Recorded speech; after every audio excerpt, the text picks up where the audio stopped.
நம்ம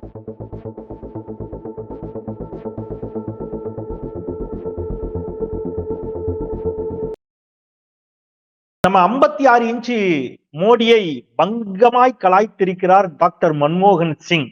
உண்மையிலே காண கண்கொள்ளா காட்சி, அது காண கண்கோடி வேண்டும் அப்படிங்கிற மாதிரி இருக்குது. ஏன்னா மோடியும் அந்த மாதிரிதான் காமெடி பண்ணிருக்காப்ல. அவர் பண்ற காமெடிகளுக்கு அளவே இல்லாம போயிடுச்சு.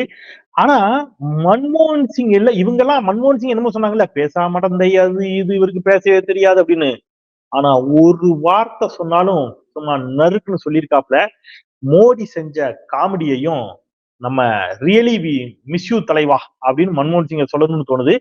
மன்மோகன் சிங் செய்த அந்த தரமான சம்பவத்தையும் தான் நாம இன்னைக்கு இந்த வீடியோவில் பார்க்க இருக்கின்றோம். வீடியோவுக்கு செல்லலாம். அனைவருக்கும் வணக்கம். இது தமிழ் கேள்வி. மீண்டும் உங்களை சந்திப்பதில் மிக்க மகிழ்ச்சி. நான் செந்தில். இது செந்தில் வேல் வீச்சு. தமிழ் கேள்வியை சப்ஸ்கிரைப் பண்ணி உங்கள் ஆதரவை தாருங்கள். ஏன்னா அது ரொம்ப ரொம்ப முக்கியமான ஒன்று. நீங்க சமூகத்திற்கு ஏதாவது செய்யணும் அப்படின்னு நினைக்கக்கூடியவராக இருந்தால், இந்த மதவாத இதுக்கெல்லாம் நீங்க எதிரி அப்படின்னு சொன்னா தமிழ் கேள்வி நீங்க என்ன பண்ணுங்க, சப்ஸ்கிரைப் பண்ணி உங்கள் ஆதரவை தாருங்கள். தமிழ் கேள்வியில வரக்கூடிய கருத்துக்களை எல்லோருக்கும் எடுத்து செல்லுங்கள். அதுதான் நீங்க எங்களுக்கு செய்யக்கூடிய பெரிய உதவி அப்படிங்கிறத சொல்லிட்டு இன்னைக்கு இந்த வீடியோக்குள்ள போலாம். நீங்க பொதுவா நான் பல முறை சொல்லியிருக்கேன், தமிழ் கேள்வி தொடர்ந்து பாக்குறவங்களுக்கு தெரியும். மோடி யாருன்னு கேட்டீங்கன்னா, ஒரு தனி ஒருவன் படத்து தம்பி ராமையா அப்படி வச்சுங்க, நஞ்ச நிமித்திங்க, சிரிக்கக்கூடாது, இப்படியே சொல்லி கொடுத்து வளர்க்கப்பட்ட ஒருவர். ஆனா உள்ளபடியே பயங்கர பயந்தாங்கொலி, பயங்கர கோலை, பெரிய காமெடி அப்படின்னு நான் சொல்லியிருக்கிறேன். ஒரு பெரிய காமெடி அவரு அப்படின்னு. அந்த மாதிரி நிறைய காமெடி பண்ணியிருக்கிறாரு அப்படின்னு சொல்லியிருக்கிறேன். ஆனா உள்ளபடியே மன்மோகன் சிங் இவங்க எல்லாம் என்ன செஞ்சாங்கன்னா, ஒரு இது மாதிரி காட்டினாங்க. அவர் ஒரு பேசாதவர், பயந்தாங்குழி அப்படிங்கிற மாதிரி காட்டினாங்க. ஆனா உள்ளபடியே சரியான ஒரு பதில் சொல்லியிருக்கிறாரு. அந்த பதில் என்ன அப்படிங்கிறதையும் நம்ம அந்த வீடியோவோடய இருக்கு. அந்த வீடியோவை நம்ம முதல்ல பார்த்துட்டோம் அப்படின்னு சொன்னா, நம்ம மோடி செஞ்ச காமெடி இருக்குல்ல, அதை பின்னாடி பார்க்கலாம். மோடி உலக நாடுகள் எல்லாம் சிரிக்கின்றன இன்னைக்கு மோடி செஞ்சிருக்கக்கூடிய இந்த காமெடிகளை பார்த்து. ஃபர்ஸ்ட் மன்மோகன் சிங் வீடியோ நீங்க ஸ்ட்ரைட்டா பாத்துருங்க. நான் அதுல இருந்து மோடி செஞ்ச காமெடியுடைய தொகுப்புகள், இது மோடியின் காமெடி தொகுப்புகள் அப்படின்னு வைக்கலாம், ஒன் பை ஒன்னா இறக்குறேன். முதல்ல மன்மோகன் Singh. Sir, the BJP and Mr. Modi's charge against you is that you have been a weak prime minister. So do you think your party has a role to play in that projection of this view? Well, I do not believe that I have been a weak prime minister. That is for the historians to judge, and the BJP and its associates may say whatever they like, but if by strong prime minister you mean that you preside over the mass massacre of innocent citizens in the streets of Ahmedabad, that is the measure of strength. I do not believe that sort of strength this country needs, least of all in its prime minister. பாத்துட்டீங்களா? இப்ப என்ன சொல்றாப்ல மன்மோகன் சிங்கிட்ட, செய்தியாளர்கள் சந்திப்பு. நீங்க கற்பனை பண்ணி பாருங்க, இவ்வளவு பத்திரிகையாளர்களை ஒன்னா பார்த்தா மோடி என்ன ஆவார்? மன்மோகன் சிங் பிரதமராக இருக்கிறார், பத்திரிகையாளர்கள் சந்திப்பு, இவ்வளவு பத்திரிகையாளர்கள் ஒன்று கூடியிருக்கிறார்கள். அப்போ ஒரு பத்திரிகையாளர் எழுந்து கேள்வி கேட்கிறார், நீங்க தைரியம் இல்லாத ஒரு வலிமையான பிரதமர் இல்லை என்று பாஜக சொல்லுகிறதே அப்படின்னு சொல்லுகின்ற பொழுது அவர் சொல்லுகிறார், எது வலிமை? வலிமையான தலைவர் என்றால் யார்? வலிமையான பிரதமர் என்றால் யார் அப்படின்னு சொல்லிட்டு குஜராத் நகரத்து வீதிகளில் அப்பாவி மக்களை கொன்று குவித்து அந்த பிணங்களை அந்த வீதிகளில் அந்த வீதிகள் முழுவதும் அந்த பிணங்களாக கிடப்பதுதான் வலிமையான தலைவர் என்றால் என்னால் அப்படி இருக்க முடியாது. வா, என்ன பதில் இல்ல? அப்ப உள்ளபடியே வலிமையான தலைவர்னா யாரு? இந்தியாவை பொருளாதார ரீதியாக வலிமையாக வைத்திருக்க வேண்டும். மன்மோகன் சிங் வைத்தார். நீங்க வச்சீங்களா? இல்ல. இன்னைக்கு நீங்க வந்தீங்க, டாலருக்கு நிகரான இந்திய ரூபாயின் மதிப்பு அதல பாதாளத்துக்கு போயிடுச்சு. கச்சா எண்ணெய் விலை உச்சத்தில் இருந்த பொழுது மன்மோகன் சிங் என்ன பண்ணாரு? இந்தியால பெட்ரோல் டீசல் விலையை கட்டுக்குள் வைத்திருந்தார். இன்னைக்கு கச்சா எண்ணெய் விலை அதல பாதாளத்தில் இருக்குது, பெட்ரோல் டீசல் விலை 100 ரூபாய் நிக்குது. அப்போ உள்ளபடியே வலிமையான தலைவர் யார் என்றால், இவரெல்லாம் என்னங்க வலிமையான தலைவர்னு சும்மா ரீல் விட்டுட்டு இருக்காருங்கிற மாதிரி மன்மோகன் சிங் கொடுத்த இந்த ஆன்சர் இருக்குல்ல. இப்ப இன்னும் 2-3 வீடியோ இருக்குது, நீங்க அதை பாத்தீங்கன்னா அது உங்க லைஃப்ல உள்ளபடியே நீங்க ஒருவேளை மோடியினுடைய தீவிர ஆதரவாளராக இருந்தால் கூட இந்த வீடியோ எல்லாம் பாத்தீங்கன்னா ஐயோ சாமி ஆளை விடு, இவரையா நம்ம தலைவரா நினைச்சோன்னு நீங்க தெரிச்சு ஓடிடுவீங்க. உண்மையிலே சொல்றேன். என்ன அப்படின்னு காமெடினா காமெடி, அப்படி ஒரு காமெடி. ஒரு 6-7 வீடியோ இருக்குது. நான் முதல்ல இன்னைக்கு சமீபத்துல நடந்த காமெடி வீடியோ பாத்துருங்க. பார்த்துட்டு அதுக்கு அப்புறம் வந்து நான் ஒன் பை ஒன்னா இன்னொரு 3-4 காமெடி வீடியோ இருக்குல்ல, எல்லாத்தையும் இறக்குறேன். இப்ப இதுல என்னன்னா லட்சத்தீவுக்கு போயிருக்காப்ல.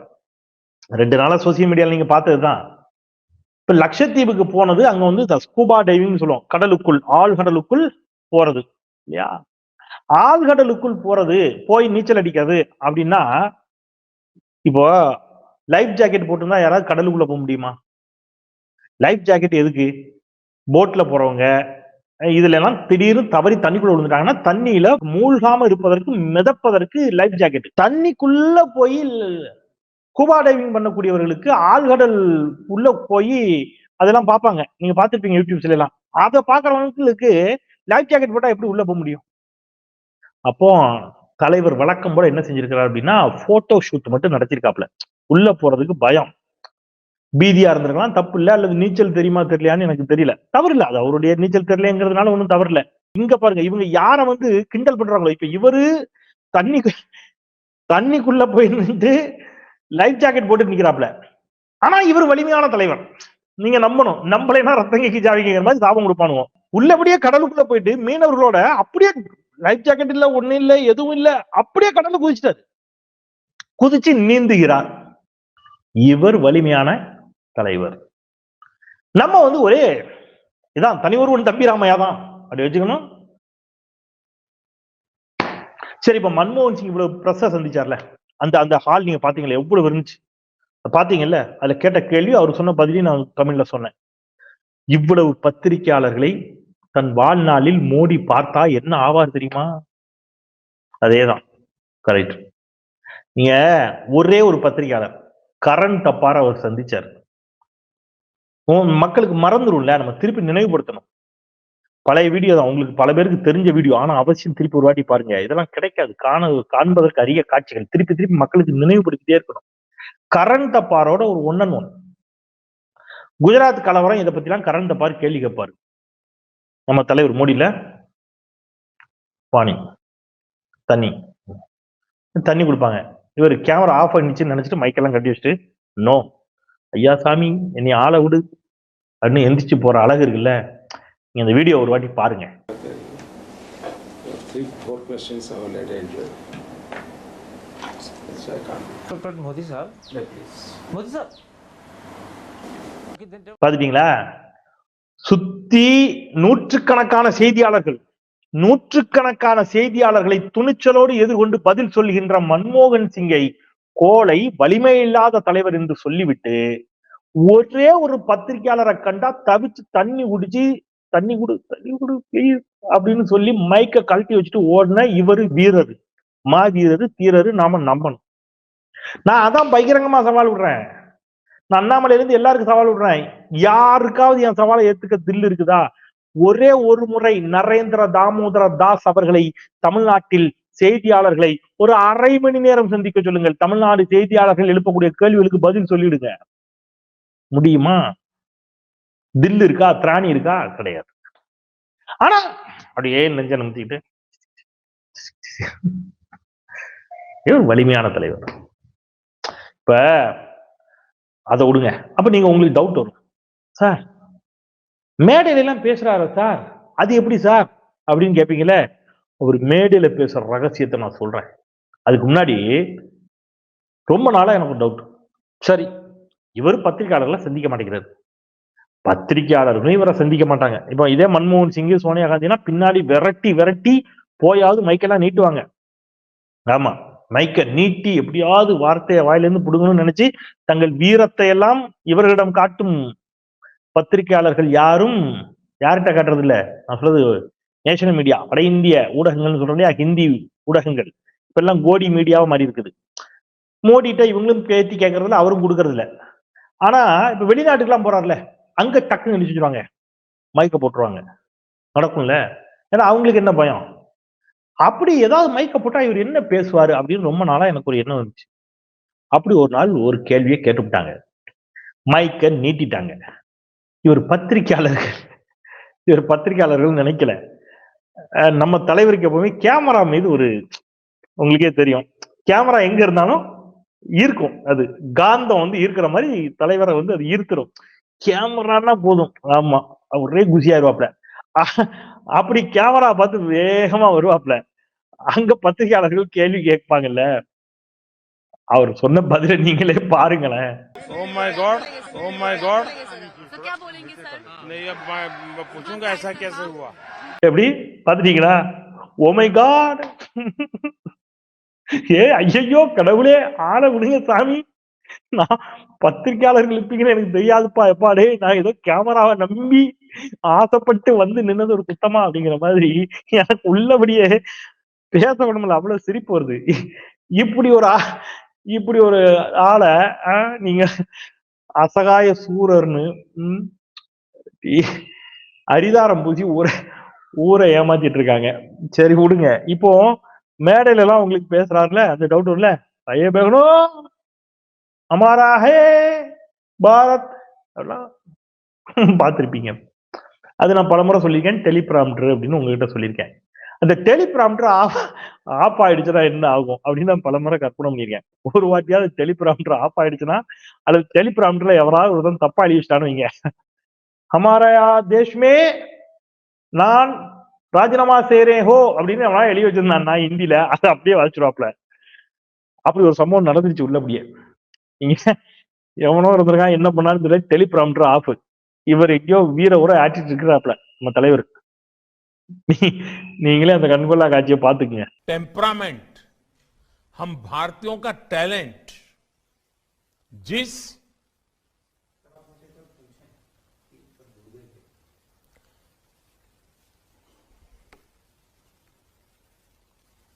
क्लास ऑफ ठीक से सुना रहा है. பாத்துட்டீங்களா? டெலிபிராம்டர் ஆஃப் ஆன உடனே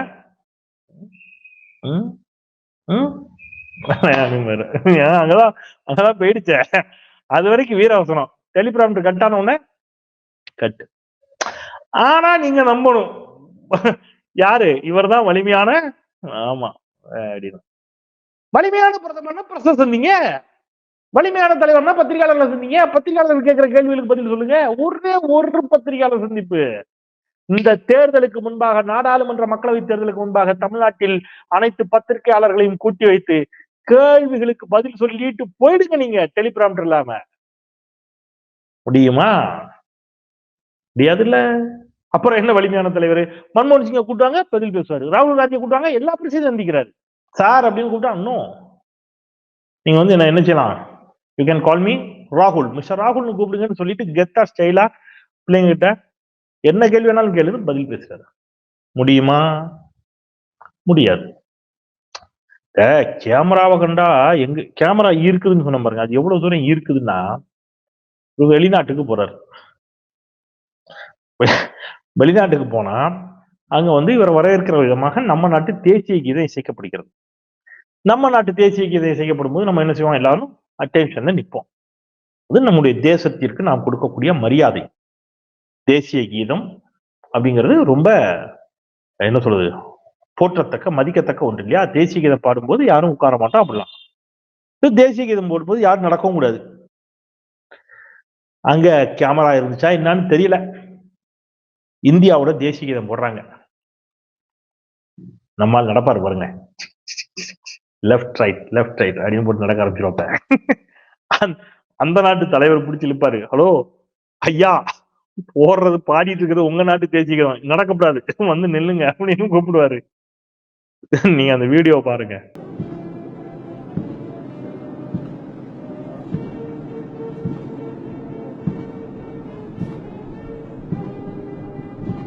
பாத்துட்டீங்களா? இந்த மாதிரியான காமெடிகள் எல்லாம் செய்வார். ஆனா வலிமையான, ஆமா வலிமையான தலைவர்னா சீனா ஆக்கிரமிப்பு பல உரை கேட்டோம், நோ பேசக்கூடாது. சீனா நகியே அப்படிதான், சீனாங்கிற வார்த்தையே சொல்லக்கூடாது. அதானி நோ. சரி, நாடாளுமன்றத்துக்கு சரி விட்டுருங்க, பத்திரிகையாளர்களை சந்திக்கல, டெலிபிராம்டர் இல்லாம பேச தெரியாது. நாடாளுமன்றத்துக்காவது வரலாம்ல, அதுக்குதான் நீங்க நாடாளுமன்ற உறுப்பினர். நாடாளுமன்றத்துக்கு வாங்க. ஏன் நாடாளுமன்றத்துக்கு வந்தா எதிர்கட்சிக்காரங்க எல்லாம் கேள்வி கேட்பாங்கல்ல. எதிர்கட்சிக்காரங்க இருந்தா நான் நாடாளுமன்றத்துக்கு வரமாட்டேன். என்ன பண்ணலாம்? எதிர்கட்சிக்காரங்களை சஸ்பெண்ட் பண்ணிடுவோம். ஏடி அப்போ பத்திரிகையாளர்கள் கேள்வி கேட்டாங்கன்னா கேள்வி கேட்கிற பத்திரிகையா ஒண்ணு விலைக்கு வாங்கிரு, முடிஞ்சு போச்சு. அல்லது அவனை பிடிச்சி உள்ள போட்டுரு, மிரட்டு, மேட்ரு ஓவர். ஒண்ணு மிரட்டணும், இல்லைன்னா விலைக்கு வாங்கணும். முடிஞ்ச அளவு பத்திரிகையாளர்களே சந்திக்கப்படாது. ரைட். மேடையில் பேசுறதுக்கு இருக்கவே இருக்கு டெலிபிராம்டர், அட்ஜஸ்ட் பண்ணிக்கலாம். நாடாளுமன்றத்துல இந்த ரெண்டுமே வாய்ப்பில்லை. எதிர்கட்சிக்காரங்க கேள்வி கேட்பாங்க, எல்லாரையும் சஸ்பெண்ட் பண்ணிடு. அப்ப என்னதான் பண்ணலாம்? நமக்கு எளிதான வழி என்னது? அதுக்கு ஒரு ஐடியா இருக்கு. அதுக்குதான் மங்கி பாத். மங்கி பாத்னா என்னன்னா, நம்ம வந்து ரேடியோல தான் வரும். நீங்க வந்து வீடியோ எல்லாம் இருக்கல்ல, அதனால நீங்க என்ன வேணாலும் செஞ்சுக்கலாம். இந்த மாதிரி லைவ் வீடியோ லைவ் எல்லாம் பேச வேண்டாம், ரெக்கார்ட் பண்ணி கொடுத்து விட்டுறலாம். அதுல வந்து நீங்க என்ன வேணாலும் என்ன செஞ்சுக்கலாம், நின்று நிதானமா டேக் எடுத்து எடிட் பண்ணி பேசிக்கலாம். அது ஒரு வழி பாதை. அப்ப மங்கி பாத்துல என்ன கதை சொன்னாலும் நம்ம நினைச்சலாம், எல்லாரும் கேட்டு என் தலைவன் அப்படின்னு நம்ம பேச. இப்படியான ஒரு தலைவர் உலகத்தில் இதற்கு முன்பு இப்படி ஒரு தலைவரை யாரேனும் பார்த்ததுண்டா? கிடையாது. ஆனா எஸ், நீங்க நம்பணும். என்ன நம்பணும்? மோடி வலிமையான பிரதமர், வலிமையான தலைவர். நம்பலைன்னா உங்களை ஆன்டி இந்தியன்னு சொல்லுவோம். ஆமா. சோ விலைவாசியை குறைக்கமா தெரியாது, வேலையில்லா திண்டாட்டத்தை கட்டுப்படுத்த தெரியாது, நாடாளுமன்றத்தை பாதுகாக்க தெரியாது, ராணுவ வீரர்களை பாதுகாக்க தெரியாது, எல்லையை பாதுகாக்க தெரியாது,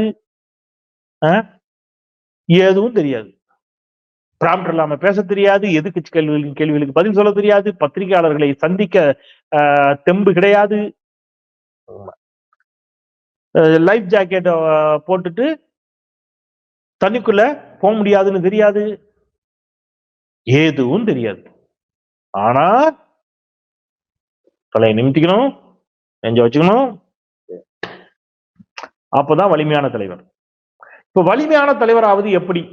30 நாட்களில் அப்படின்னு பாடம் எடுக்க சொன்னா மோடிட்ட அந்த மாதிரி பாடங்கள்லாம் நீங்க போலாம். வலிமையான தலைவராவது எளிது. ஆமா. ஆனா இதெல்லாம் தெரிஞ்ச மன்மோகன் சிங் நம்ம என்ன சொன்னோம்? கேலி பேசணும்ல, கிண்டல் பேசணும்ல, கொஞ்சம் கொஞ்சம் பேச்சா பேசணும் இல்லையா? மன்மோகன் உள்ளபடியே அவரு பெரிய பொருளாதார மேதங்க. உலகின் பல நாடுகள்ல மிகப்பெரிய பல்கலைக்கழகங்களில் பட்டம் பெற்றவர். அவரை கேலி பண்ண பாவத்துக்கு இந்தியா இன்னைக்கு அனுபவிச்சுட்டு இருக்கு. ஆமா. யாரு கையில அனுபவிச்சுட்டு இருக்கு, யாருங்க மாட்டி இருக்குன்னு தெரியுதா? உலகினுடைய தலை சிறந்த பல்கலைக்கழகங்களில் எல்லாம் வகுப்பெடுக்கக்கூடிய அளவிற்கு மேதை, பொருளாதார மேதை மன்மோகன் சிங். அவரை கேலி பண்ண பாவத்துக்கு, கிண்டல் பண்ண பாவத்துக்கு கூட்டல் கணக்கு தெரியாத அமைச்சர் நிர்மலாவிடம் இன்றைக்கு நாம இந்தியாவினுடைய நிதித்துறையை கொடுத்திருக்கிறோம். சரியா? இப்ப இந்த மாதிரியான ஒரு சூழல்ல எல்லாரும் இந்த இடம் ரொம்ப முக்கியமான இடம். இந்த இடத்துலதான் எல்லாரும் சேர்ந்து சொல்லணும். என்ன சொல்லணும்? போலோ ஆமா பரத் மாதா கி ஜெய் அப்படி சொல்லணும். அப்படி சொல்லிட்டாங்கன்னா இப்ப எல்லா பிரச்சனையும் சால்வ் ஆயிடும். உங்களுக்கு பசி பட்டி நீங்கி விடும், வேலை இல்லா திண்டாட்டம் நீங்கி விடும், எல்லாம் சரியாயிடும். இந்த இடத்துல அப்பப்ப இதை சொல்லிக்கிட்டே இருக்கணும் நீங்க. ஆமா. 2024 நாடாளுமன்ற தேர்தல் வருகிறது, சில மாதங்களில் வர இருக்கிறது. So what? ராமர் கோயிலை திறந்துக்குவோம், முடிஞ்சு போச்சு. சரி, ராமர் கோயிலை திறக்கிறீங்களா? அந்த ராமர் கோயிலுக்காவது உங்களை கூப்பிடுறாங்களா? இப்ப ராமர் கோயிலுக்கு இவர் என்ன பண்ணாரு? நாடாளுமன்றத்தை திறப்பதற்கு திரௌபதி முர்முவே கூப்பிடல இல்லையா? நாடாளுமன்ற திறப்பு விழாவுக்கு குடியரசுத் தலைவர் இவரு கூப்பிடல. இப்ப இவரு அயோத்திக்கு வராரு, சங்கராச்சாரி கேட்கிறாரு, இவருக்கு என்ன அங்க வேலை? புரிஞ்சுதா? தெளிவா சொல்லியே கேட்டுட்டாரு. இவர் வந்து பிரதிஷ்டை செய்வாரு, நான் கை தட்டி நிக்கவா? நான் வரல, இல்லைன்னா அவரை வர வேண்டாம்னு சொல்லுங்க. இப்ப மோடியவே எங்க வரக்கூடாதுங்கிறாங்க, அயோத்திக்கு வரக்கூடாதுங்கிறாங்க. அப்படின்னா என்ன அர்த்தம்? சனாதனம் என்றால் என்ன, எங்கே இருக்கிறது என்று கேட்டீர்களே, சனாதனம் இங்கேதான் இருக்கிறது.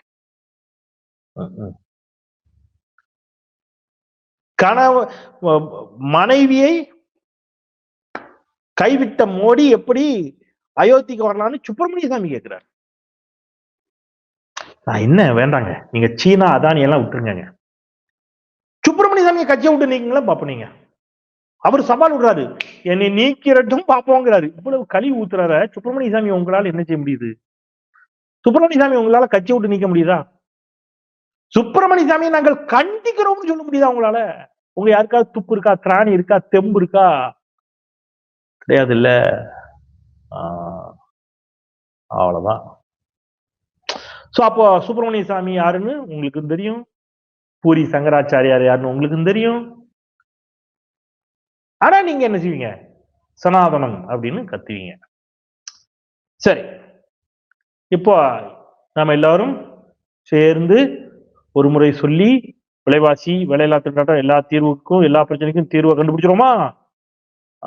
போலோ, அதேதான். இப்படித்தான் இருக்கிறது நண்பர்களே இந்தியா. நீங்க போலோ பாரத் மாதா கி ஜெய் சொல்லுவீர்களோ சொல்ல மாட்டீங்களோ எனக்கு தெரியாது. தமிழ் கேள்வியை சப்ஸ்கிரைப் பண்ணுங்க, அது ரொம்ப முக்கியம் என்று சொல்லி விடைபெறுகின்றேன். குரலற்றவர்களின் குரலாய் நான் செந்தில். நன்றி.